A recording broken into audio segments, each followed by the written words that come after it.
This episode is sponsored by Overcast, an independent podcast app that embraces the open world of podcasting instead of locking it down. No exclusives, no premium content, no paywalls, just a great podcast app for everyone. Get it for free in the App Store. Previously on Muffed Movies, Dune. The Atreides, pretty much great guys, have been assigned to take over Dune, Arrakis, desert planet, home of the Spice Burger. Baron Harkonnen has planted a spy in the fertile soil of House Atreides. There is a prophecy that the Bene Gesserit are all women. One day, a man would study our ways and would rise up to go into a place where women fear to go. And he will be known as the Kwisatz Haderach. And that'll be good? Paul Atreides has to die. The sausage-like Harkonnen dive bombers drop their amazingly powerful explodey bombs on the shieldless Atreides fortress. Oh no, someone sabotaged the shield generator. With a sabotage device. Let me reveal the agent of your destruction, Dr. Yue. I'm gonna give you the implement of your own revenge. I'm gonna pull out your tooth. Is it a revolver? Is it some sort of laser gun? Look, I'm gonna do something normal by ripping out your tooth and then putting in a fake tooth that's filled with more poison. But this poison's a gas, and then Seems you breathe like you're throwing real hard. good poison off the bat at this point, Yui. You breathe real hard like a dragon, and Baron Harkonnen, knowing his psychological profile, is very likely to want to get close to your face and put just a little spittle on your face, and that's when you blow the poison at him. Okay. Lady Jessica and the young Prince Paul. I'm gonna send you two to the desert to get eaten by worms. Dire worms. Huge, evil spice creatures. Unbuckled pilots are sucked out into the arid darkness. With all the skill of a protagonist, he manages to steer that ship down into a comfortable landing. Just as the worm is about to close down its mouth on Paul and his mama, they leap and squeak into the crevice of a rock face. Blue-eyed faces of the Fremen, the indigenous people of the planet Arrakis. The beautiful Chani. She is a tribeswoman. I'm the girl from your dreams. Well, I love you now. I love you too. We'll give you and your son shelter in exchange for teaching us all of your evil space magic. What's your boy named? My boy named Paul. Yeah, that's not gonna work. Let's give him a secret name, guys. If I'm gonna come in here and be a real white savior type narrative, I might as well take a foreign sounding name so I can really appropriate your culture. Paul Muad'Dib. Paul Muad'Dib. Great. Baron Harkonnen, he's having the best fucking time. It's because I have the great Duke Leto Atreides tied up on this slab, and I'm gonna slowly torture you to death for all eternity and take over your dumb house. Just a reminder, when characters are thinking their internal monologue, we have a very advanced underwater sound effect to let you, the listener, know that that's their thoughts. The Duke bites down on his tooth and conjures a big gout of poison smoke. Baron Harkonnen dweezels back to the wall, shocked and amazed. The Duke's face implodes. I may just be a young boy, but I am here to teach you a way that you can use words to hurt your enemies. And soon the Emperor himself will have to deal with Arrakis. We'll become the center of the universe, and we'll stop the spice trade. And I'm sure nothing bad's gonna happen to you guys because we did that. Who's with me? Jimmy Stewart. I just want something to do. When they say his name, not Paul, the Muad'Dib bit, when they say Muad'Dib, it conjures a magical burst of sound which shatters rocks. So anyway, you guys, I'm the Reverend Mother of the Fremen. I know that there's another Reverend Mother who's like the Emperor's buddy. Hi. And this is like there being two popes. So pretty weird, but we don't recognize her authority. We recognize mine. Anyways, I'm dying. So I need some other badass mother to drink the water of life, which will kill me, and put my knowledge and wisdom into her. Jessica shrugs, takes a shot of the water of life, and immediately blorts out a bunch of blood. She turns to the old Reverend Mother, who just crumples. She's a holy woman now. That makes a good premature birth to her daughter, who has all the powers of a Reverend Mother, but is a real creepy child. We trained insurgents. We installed our own political and religious leaders. Don't forget the drug abuse. You know what, you guys? I think it's time that I conquered the worm, Shai Halud. I guess it is in the prophecy. Yeah, it's in the fucking prophecy, and I want to do it. I want to conquer everything I touch. So you guys are going to follow me outside, and we're going to put hooks in this worm, and I'm going to ride it like a horsey. Worm cut. We are out in the desert. We see the monstrous tunneling of Shai Halud. For the sake of this show, let's say it's the biggest, most important of the worms. It's that one dragon from Warcraft 2 that's important. It's a named worm. Deathwing. Except it has no wings. No wings. And it probably doesn't die. Death segments.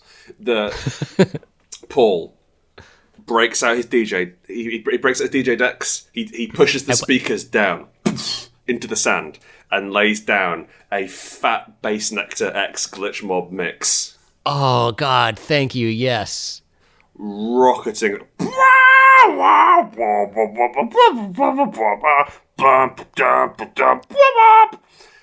Deadpool shows up and talks shit about this form of music. I'm playing dubstep, ha ha ha, that's dumb. Deadpool's cool. Skrillex, he says. And then I'm Detective Pikachu. Jacks off into a sock. In the distance, we see Shai Halud drawn in by the experimental glitch hop. Oh my god. The fluorescent neon worm emerges like a great, horrible beast from a 1980s Trapper Keeper artwork. Hey. Truly the greatest of all the worms. Lightning crackles around him. Shai Halud, it's time to say, hi, my dude. Nope. Hey, Shai Halud, by the time I'm done with you, you're gonna be courageous Halud. Let's do this! Everyone turns around at how Paul is making light of their sacred being. Everyone's really wrong-footed by the two puns which didn't land. And they're like, huh? But Paul is out. He's running as hard as he can with two big, grappling hook anchors in either hand.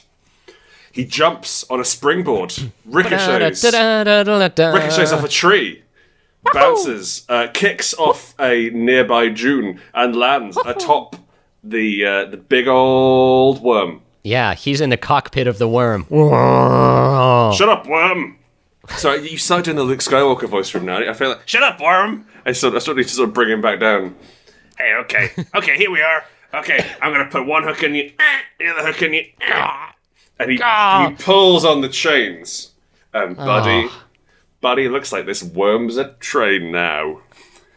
Yeah, I find it hard to believe that the tiny human being who just put floss across the worm's face is able to legitimately steer and control him. Well, it seems more. He's the main character, Mark.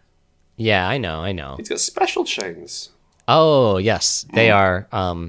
They're thump chains. They've got little vibrators in them, which make the worm follow them. Shai Halud's precious holy blood spills from the hook holes that are in its side, and the Fremen all joyously clamber up its side, putting huge whaler hooks, railway spikes, shooting it in the back of the head.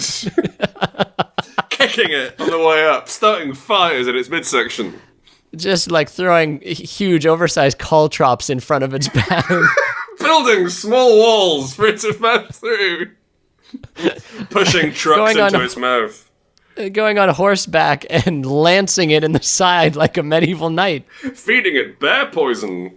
Well, Paul, I'm Stilgar. This is Stilgar. truly the proudest of days for my people. Oh, thanks. I think we did a pretty good job here. Yeah. High five. Worm 5. The worm high fives them, and all of them fall off. Smash cut. Insurgency montage. We see the Fremen clad in their still suits, sneaking behind enemy lines, tapping Harkonnen's shoulders on the back, and then pointing their weirding devices straight at the Harkonnens' bellies and saying, Muad'Dib. The Harkonnens splatter out from the fatter out. Nope. The Harkonnens just emulsify. We see spice production facilities with paper signs taped over their glass doors that say, farts inside, work is canceled today. The spice farmers look and shake their heads in dismay, throwing their straw hats upon the earth and stamping them into dust. Well, I wanted some spice today. We see back alley spice junkies turning to each other and giving each other small Christmas boxes. They unwrap them and giant bricks of free spice issue forth. It says, Happy Holidays, courtesy of Paul Muad'Dib, the Santa of this land. What a great guy. Brilliant. He's got my vote. Smash cut to the palace. I say the palace. The underground place where the Fremen live, but I guess sort of a main place, so kind of a palace.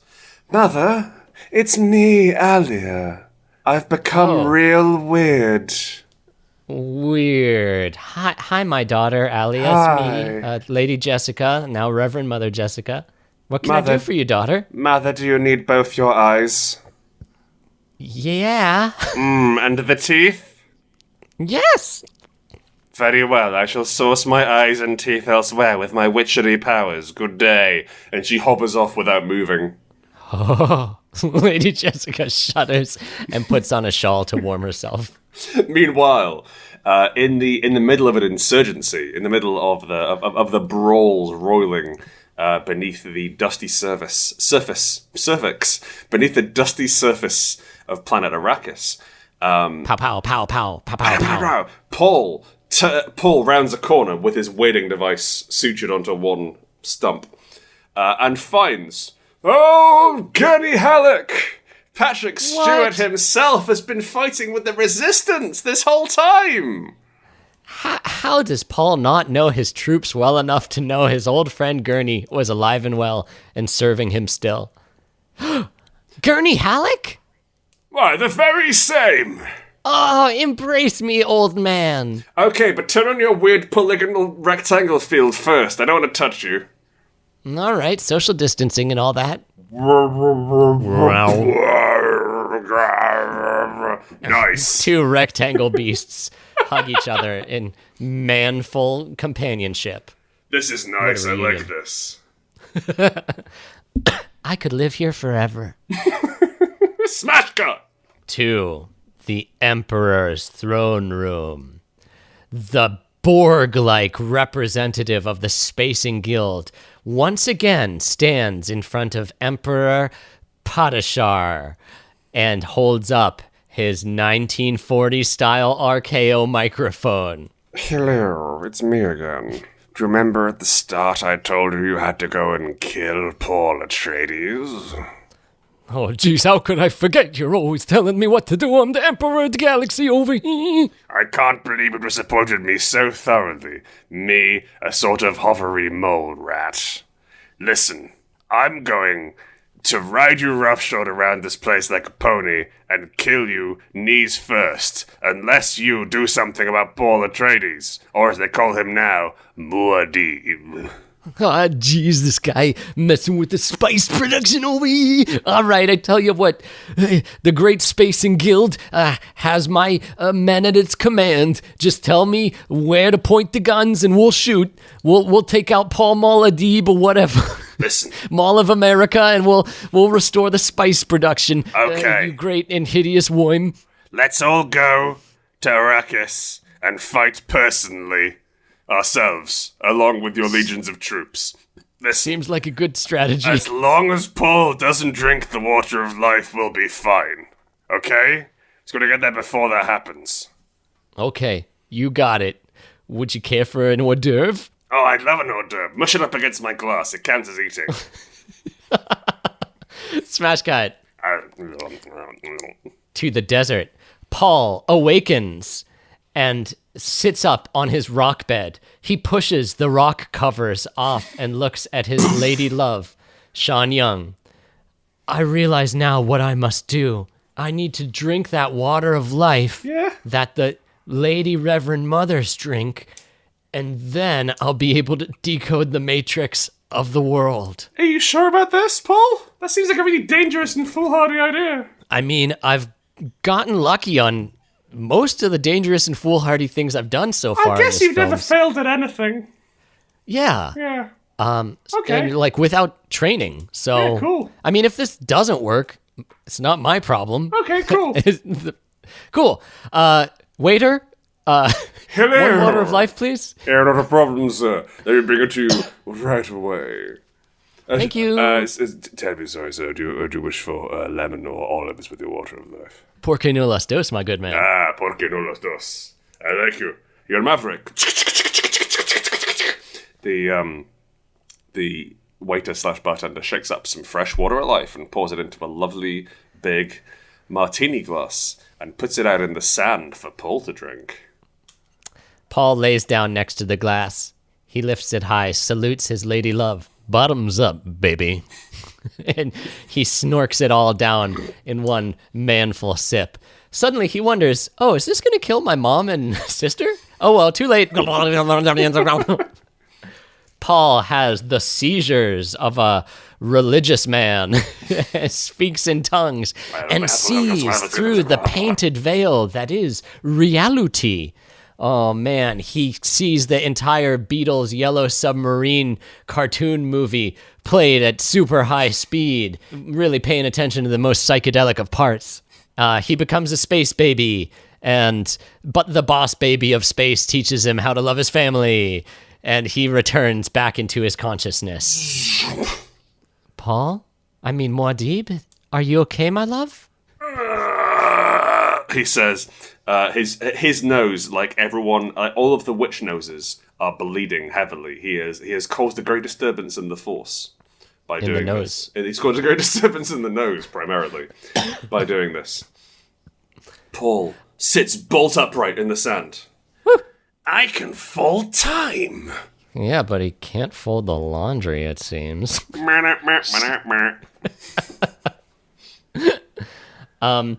The Fremen gathered around Paul are all real relieved and wipe the precious, costly sweat off their brow, and suddenly look up for the first time, and they see in the twilight all around them are the gigantic worms, mouths agape, just standing there, being cool. Truly, this is an auspicious moment, says one of the Fremen. Thanks, Keanu Reeves. You're welcome. Hey, Muad'Dib, now that you're like super Muad'Dib, is it time to lay waste to the Harkonnens once and for all? 2 words. Fuck yeah! Woo! They hop on the back of big worms and smash those worms into the feckless, gormless, defenseless Harkonnen troops. The troops scatter and oink.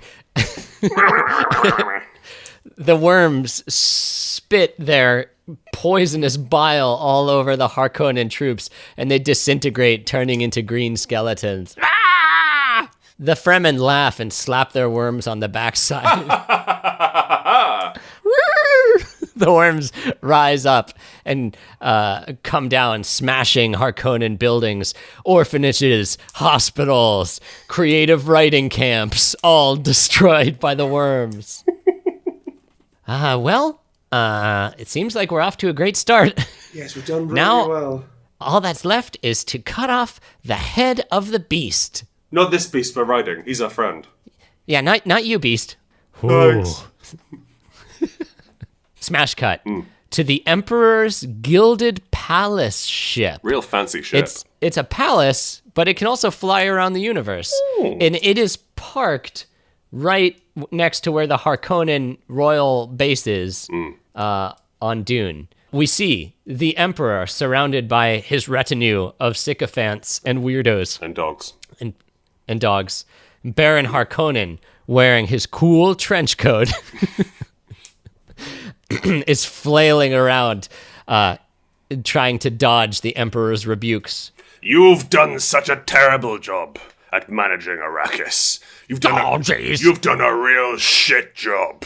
I mean, it's part of my long-term strategy, Your Majesty. Part of your long-term strategy is to have all of our production facilities destroyed by giant worms? That's right, and then when we beat the worms in the war, then we can ask for them to rebuild our industry as wartime reparations. Okay. Let me run down the plan we had here. He gets out his tablet and starts looking at the plan. Did you send in your sweatiest nephew to rule them? Yes, I decided to take a long vacation back on my home planet, and I let Steve Bannon, my sweatiest nephew, take my place. How did that go? Really bad. Okay. Which I assume is why his severed head is there at the foot of your throne to give me a message, my lord. Yes, rhetorical question. Now, have you sent in Sting yet? No. Sting is really more suited for standing around in a pleather bikini for me to, sweat at. Sting emerges from a beautiful column of steam, wearing only, I'm going to say, the most over-engineered pants available.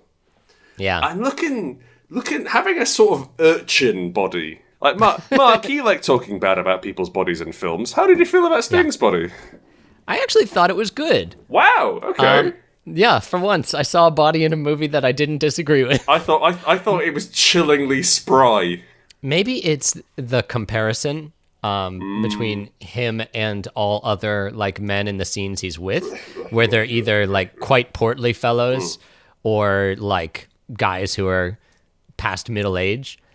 But yeah, I thought Sting was... Yeah, he had a pretty normal body. Presented in a way which seemed exotic. Yes, it's much like in Rocky Horror Picture Show, they make, the quote-unquote perfect man, and he's just a blonde guy who's, fairly well-muscled. Okay, and they're oh, yeah, this is our perfect creation. It's yeah, okay. That game's the 70s, So I think Sting, he's oiled up, he's got some muscles, he's a bit wiry. Hey, boss, you ready to send me and do some stabbing, boss? My knife's hungry for the Atreides blood. Yeah, Fade, here's how it's gonna go down.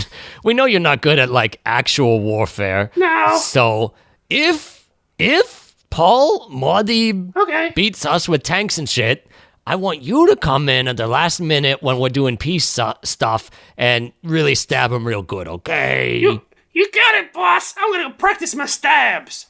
Yeah! Sting goes into a back room, doesn't close the door, and is visibly practicing his stabs. Okay, I'm the Emperor. Wait, I was doing I guess in part 2 of this episode. Here, weren't you? I mean, you were, yeah. Yeah, but then I made the Harkonnen sound too much like that. Oh, jeez, I'm dead. I'm Baron Harkonnen. Here we are. Okay, say something as the Emperor. Okay, Baron, thank you. No, you've gotten confused again. What? The Emperor's just got a normal big Emperor voice, I think. But I was... jeez, over here, I'm the Emperor. Is it like that okay? Okay, fine. Because originally, Harkonnen was Porkins. Okay. Yes, okay. The Emperor silently stands up and leaves the room. His advisor turns and says to Baron Harkonnen, "Look, if anything weird shows up here, the Emperor fully expects you to kill it and solve any threats to him. Did Emperor's someone gonna say be sitting anything weird? Oh." Everyone turns and sees in the doorway the creepiest little girl available. Hi. It's Alia, the little tiny daughter of Jessica, who got a dose of that sweet crack water way too early in her formative years. Oh, a horrible monster, says Reverend Mother Moichem. Am I a monster? Or am I just ahead of the curve? She makes Reverend Mother lactate blood. Ew. All around her, water is dripping upwards towards the ceiling, and Rust begins to sing. It's a nightmare scene. She leans in to Reverend Mother Moichem as she lactates blood, all of her blood, out into the ceiling, and she says, Paul Atreides is Muad'Dib. They're the same person, you idiots. Oh my God, he's had a secret identity, says Baron Harkonnen, slapping himself in the forehead. What? Kill her, says the Emperor. He runs back into his ship, and then the ship reverses out of there, beep, beep, beep, beep, beep, and then just fucks off. Yeah, it left the throne room behind, like it detached that module. Right away, my liege. Baron Harkonnen takes out his child stabber from his trench coat. It has like the painting of a happy clown face on it. Now I'm just going to introduce you to my little friend, Mr. Stabbles. Hi, Mr. Stubbles. What's that? Wait a second. Oh! It seems like Alia has her own Mr. Stabbles. The Gom Jabbar. Come to me, Baron, and play with my Gom Jabbar. I don't know whether that's... okay. He hovers towards her. He is compelled beyond belief, and the Gom Jabbar eases its way into his corpuscles. Grant, what is a corpuscle? Is that a heart? It's the first time I've heard the word. Oh. It eases its way into the BLT that is his body. Oh, my soft bread! Eases his way into his heart and pumps animal poison through him. Oh, baby, I love you every day. His hydrocephalic system malfunctions, and he turns upside down and begins spinning as though he were on a record carousel, rotating. Alia leaps into the air and does a cool sort of scorpion kick. I don't know what that is, but it sounds cool. Wata! Kicking him through the wall and into the mouth of a giant worm. Whoa.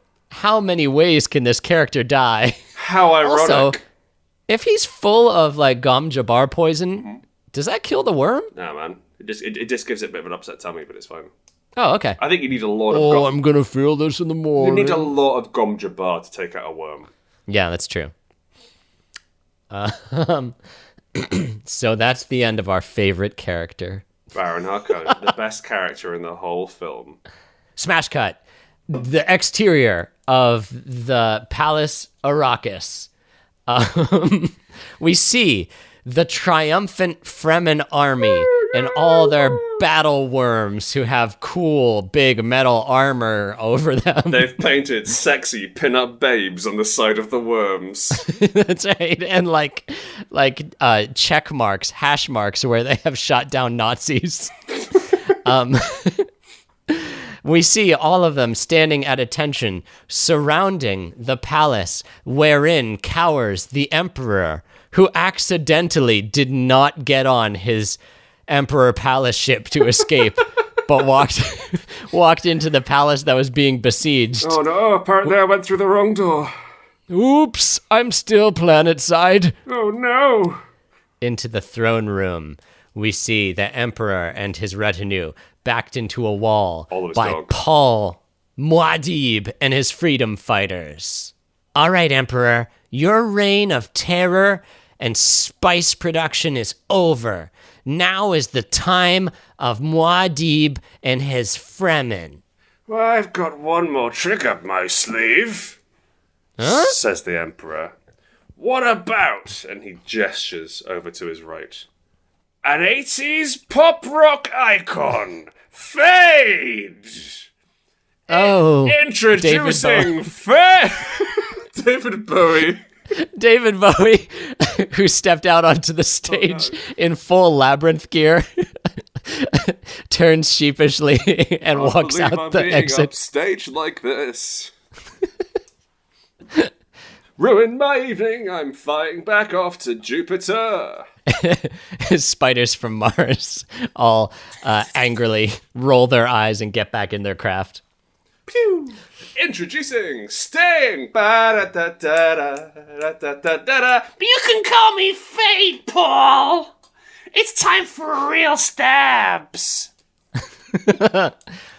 All right, Fade. Well, you're about to get played, because while I'm an awesome space magician and also have a magical device attached to my arm which can kill you with a word, I'm pretty handy with a blade. Paul Muad'Dib, Darth Paul, pulls out. He sleight of hands out the clown knife that Baron Harkonnen once had. How did he get it? Trade secret. I'm gonna kill you with the knife of your own uncle. When I'm done with you, they're gonna have to fade to black. Oh, fuck, that's actually pretty good. Let's go! The two were kung fu fighting. Their kicks were fast as lightning. Oh, they wrestle each other into an impasse. Fade's blade is against Paul's soft throat meat. Yeah, Paul's what are you gonna do blade now, Paul? is against Fade's soft leg artery. I'm gonna do the only thing I know how. Bend like a reed in the wind. Huh? A thing that's never been mentioned before. Paul's bones dissolve, and they both tumble to the ground. Oh, jeez, this guy's just a sack of meat. Where am I supposed to stab? Fade tries to stab into just the soft and rubbery skin that Paul has. Fingers up here. His knife can't penetrate this weird and yielding substance. Fade attempts to stab the weirding module, but that's not really part of Paul's body. I guess it's a draw, says the Emperor. Yeah, I suppose so. Oh, You'll geez, let us... It feels kind of anticlimactic. I mean, life doesn't always fit into small, easy-to-digest pieces, Fade. Suddenly, behind Fade, Paul's arm has formed bones and has picked up a revolver and shoots Fade clean through the back. Oh, I am justly undone by mine own treachery.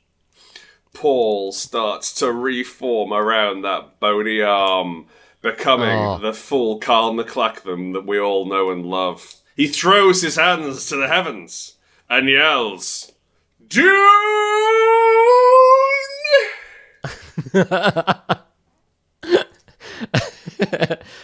All of the Emperor's minions kneel before their new king, the obvious, righteous, alpha male, imperialist messiah who wins the day and gets the girl.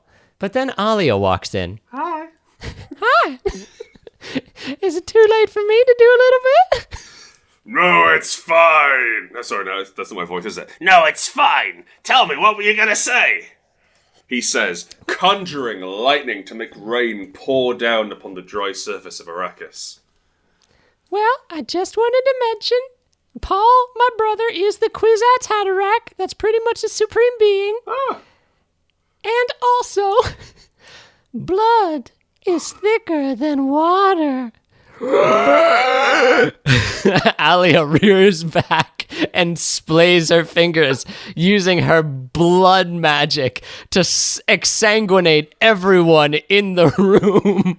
No! Paul turns to face her. No, I can't believe you did. He tries to strangle her, but all of his blood rushes out into her eyes, ears, and mouth. It's too late. All of the characters that we know and love crumple into dust sacks as Alia swells to tremendous proportions. She brings back to life. She's like a big balloon full of blood and gore now, hovering above the surface of Arrakis. She looks directly into the camera and does a little burp. As the credits roll, Beyonce's Single Ladies plays. Ladies and gentlemen, that has been Muffed Movies Dune. Grant, hello. We did it. We done it. And honestly, in less time than I was expecting, we raced through the second half. Yeah, it's almost like the second half is so did the filmmaker. Yeah, it moves along. More stuff happens, I think, in the second half. Yeah, there's less reminding everyone that there's a traitor in the House of Atreides. But we can't say who just yet. Yeah. Listen, sorry, before we go on, I'm really sad we didn't get to mention the cat. The cat that has a rat tied to it, which the guy has to milk. But listener, that's in the film. It's inexplicable. It's really weird. Sting's there, and he's like, God, I wish this guy would die. Yeah. It's a I mean, I get it, but it's a weird scene, and yeah, apparently the guy has to just suck the milk right out of these cat tits every day, otherwise poison kills him. Yeah, and why is there a rat, like, duct taped to the cat? For poison, because rats are poisonous. Or at least dirty. You gotta presume this is a fairly common practice in House Harkonnen as well. Like, maybe everyone's got a fucking cat with a rat stapled to it in their house, and at night they're like... Time to take our milk. Time to take the milk. What were you going to ask Bizarre. me? What were you going to say? Grant! Hello. Grant. Hi. Do you have anything you'd like to plug? I do. I have a game out called Heart, the City Beneath. And I think you will like it. It's a dungeon-crawling, post-modern, body horror nightmare game about exploring this mysterious red, wet heaven which has blossomed beneath the earth. It's pretty gross. We've put a lot of work into it, and we think it's really good, and I would like you to give me some money in exchange for a copy of it. Okay. And you can learn if people have played... If people have played your role-playing game Spire, will they recognize certain elements? They will, yes. Heart is technically underneath the city of Spire, and it uses similar rules we've expanded upon and updated, and I think improved upon the system which powered Spire to make it tick over better, and also to make it do dungeon crawling. So it's much more about survival, about overcoming injuries, and less about doing audacious shit at fancy parties, which is mainly what Spire was about. So all you Spire heads out there, if you're not in on Heart yet, get a handful of Heart. And they can get that at RRD Games? RRDgames.com. Awesome. RRDgames.com. Games. Yeah. If you Anything else? If you want to hear what I'm up to on a daily basis, you can follow me on Twitter at GS Howitt, where I post mainly pictures of models. And also some like lefty retweets. If you are interested in listening to me talk, you can go to soundcloud.com/Hearty Dice Friends. Hearty Dice Friends is a role-playing podcast where I run with my friend Chris. We release one episode every week, and we give role-playing advice, and we do game design as well, and generally we, just sort of chat shit. It's informative and it's fun. So it's not just for like dry role-playing game rules.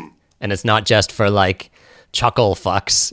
It is you learn something and you laugh at the same time. It's like hanging out with friends. Yes, thank you very much. That's good. That's what we're aiming for.